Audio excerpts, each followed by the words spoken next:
আবারও সাইরেনের শব্দ, মানুষের আতঙ্কিত ছোটাছুটি, ইসরায়েলের আশকেলনের আকাশে আলোর ফুলকি।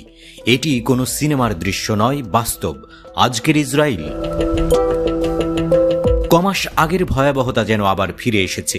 শুক্রবার আবারও উত্তপ্ত হয়ে উঠেছে গাজা ইসরায়েল সীমান্ত।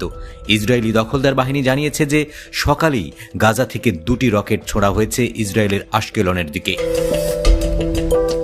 ইসরায়েলি চ্যানেল 12-এর প্রতিবেদন অনুযায়ী এই 2টি রকেট গাজা উপত্যকার উত্তরের অংশ থেকে নিক্ষেপ করা হয়। তবে ইসরায়েলের অত্যাধুনিক আকাশ প্রতিরক্ষা ব্যবস্থা আয়রন ডোম এই 2টি ক্ষেপণাস্ত্র সফলভাবে আকাশেই ধ্বংস করে দেয়। ফলে কোনো হতাহতের ঘটনা ঘটেনি। তবে হামলার পরে যে আতঙ্ক ছড়িয়েছে তা থামছে না।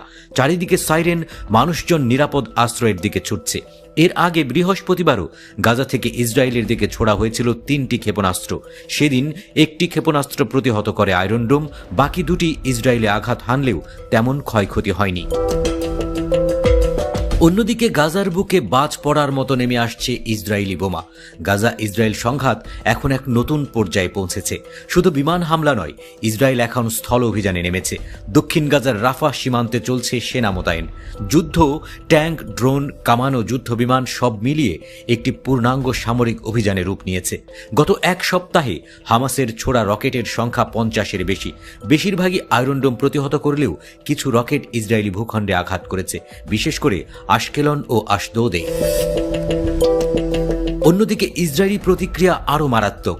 যুদ্ধবিরতি লঙ্ঘনের 72 ঘণ্টায় গাজায় অন্তত 150-এরও বেশি বিমান হামলা করেছে ইসরায়েল। ইসরায়েল দাবি করছে হামাসের অস্ত্রাগার, সুড়ঙ্গ এবং রকেট লঞ্চার তাদের টার্গেট। তবে বাস্তব চিত্রটা বিভীষিকাময়। এই বোমা পড়ছে হাসপাতালের পাশে, স্কুলের কাছে, এমনকি জাতিসংঘের আশ্রয় শিবিরেও। নিহতের সংখ্যা 1000 ছাড়িয়েছে। গাজার স্বাস্থ্য মন্ত্রণালয় বলছে নিহতের 1/3 শিশু। ইসরায়েল নিঃসন্দেহে প্রযুক্তিগতভাবে অনেক এগিয়ে। আয়রন ডোম, হাইটেক ড্রোন, স্যাটেলাইট নিয়ন্ত্রিত অস্ত্র এবং যুক্তরাষ্ট্রের কাছ থেকে সরাসরি সাময়িক সহায়তা, এই সবই তাদের বিশাল সুবিধা দেয়। কিন্তু হামাসও এখন আর 2006 সালের সেই সংগঠন নয়। তাদের হাতে এখন দীর্ঘ পাল্লার রকেট, সুড়ঙ্গ ব্যবস্থার অভাবনীয় জটিলতা এবং শহুরে গেরিলা যুদ্ধের কৌশল। তারা সীমিত অস্ত্র নিয়েও ইসরায়েলকে ব্যস্ত করে রাখতে পারছে।